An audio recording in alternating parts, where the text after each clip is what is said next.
are being buried. I know the Justice Ministry issued a press statement, but for many it wasn't an issue, so we just left it like that. But it shows the commitment of a whole of government in dealing with the drug situation. Once the people under the executive are able to establish a case against anyone involved with drugs, then you can provide the evidences, the court will do its part. And collectively as a government, we can bring this ugly situation to an end. And as many of you will already be aware, somebody was brave enough, flew on Ethiopia Airline, brought a very terrible drug called heroin, I think that's how they call it.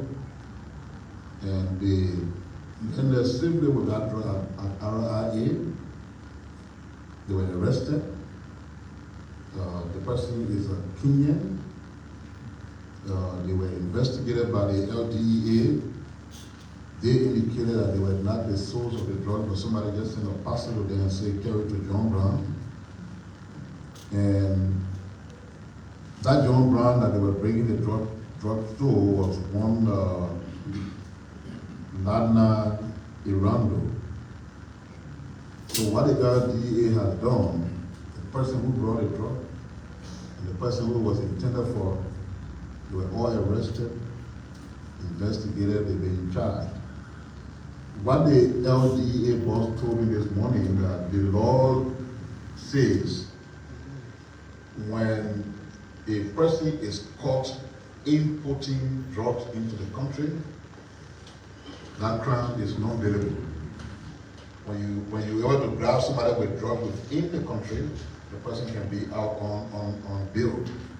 But once you are involved with importation and you are caught, according to him, that crime is not bailable. So you can be assured that the individuals involved in this case will remain in prison until they are fully prosecuted. The government wants to convey its warmest appreciation to all of the teams from the various counties that participated in the just ended county meet, and to also congratulate the winners in the 3 categories of the tournament: basketball, kickball, and football. In kickball, the girls of Grand Bassa were the winners. In basketball, Lofa County, and in football, Lofa County. The essence of the tournament is to promote oneness. And so we believe that all of the participating counties are victorious. Because without their participation, the purpose of togetherness, which is the bedrock of the tournament, would not have been achieved. The government is proud of the county for their display of excellent sporting skills, which demonstrate that there are upcoming talents in the Liberian sporting arena. Most so, the government congratulates the Ministries of Youth and Sport and Internal Affairs for the level of preparation, excellent organizations, and effective hosting of the county league, as well as the general contribution made by various corporate sponsors and the fans, the Liberia Football Association, the match officials, security forces, and all support staff from the various counties for their immense contributions and support that ensured the resounding success of the tournament. Indeed, since 1956, the county league continues to remain one of the unifying platforms for Liberians, irrespective of societal status, cultural, religious, and political differences. The government reports in general as it is a bonding link for Liberia to ensure national unity, peace, and prosperity. Finally, you've been following something that has been referred to as a human rights report from a group called the Panoramic Group. we've been looking deep into the report. Don't get it wrong. If someone has claims to human rights abuses, irrespective of the status of the organization or whether you've got one at all, we pay attention and we look at it and see what we can find out and what we can do about that. But our check shows that this group has a lot of questions to be answered. They provided addresses that are inconsistent with the facts. They've used different addresses in the communications they sent to U.S. officials versus what is established on places that you can check them on. But most importantly, because we talked about this before, if a group claims in their report, one of the things they accuse the country of is that there is an issue with ethnic cleansing in Liberia. And just ordinarily we're wondering, does he even understand what ethnic cleansing is? What if the ethnic group that has been cleansed in Liberia, as he's suggesting, who's doing the cleansing? Does he have any clue at all as to what he's talking about? If you check further, Monrovia group, as he calls it,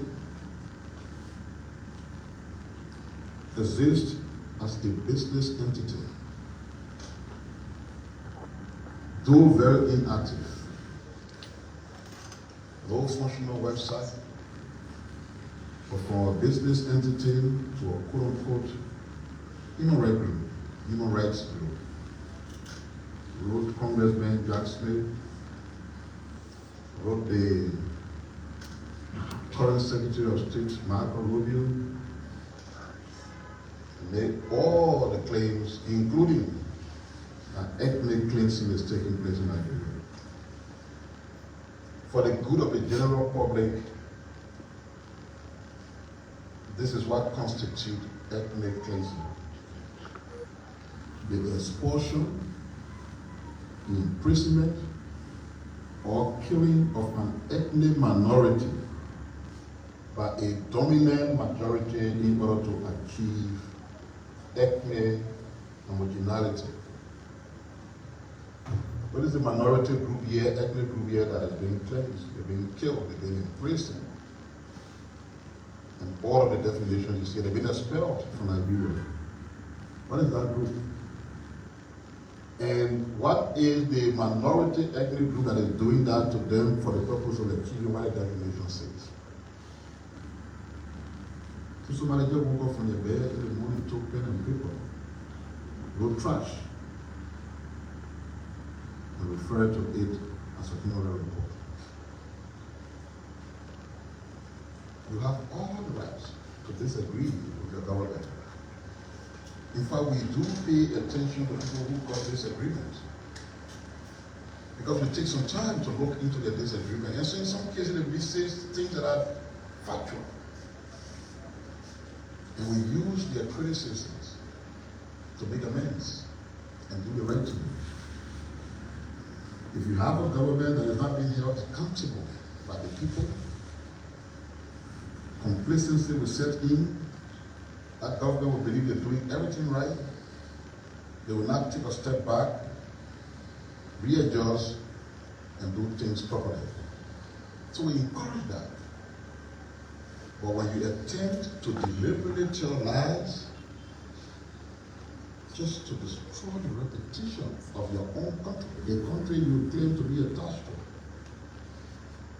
is an act of evil.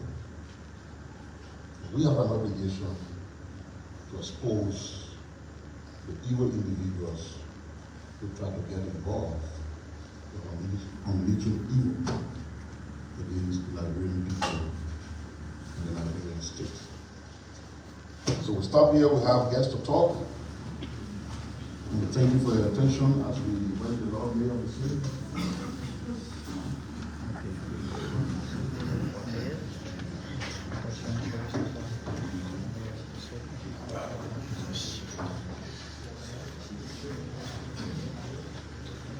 Well, Minister Bia, members of the senior president, thank you for providing us this excellent platform, granting us the opportunity to share some of the works and activities of the MCC.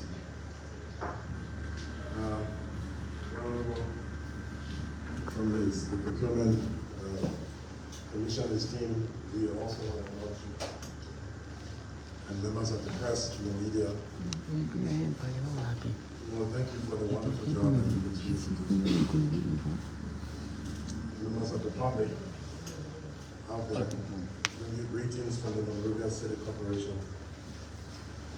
Over the last few months, we've been back on a number of critical actions in the MCC, which has ranged from internal reforms, training, capacity building, staffs, setting up internal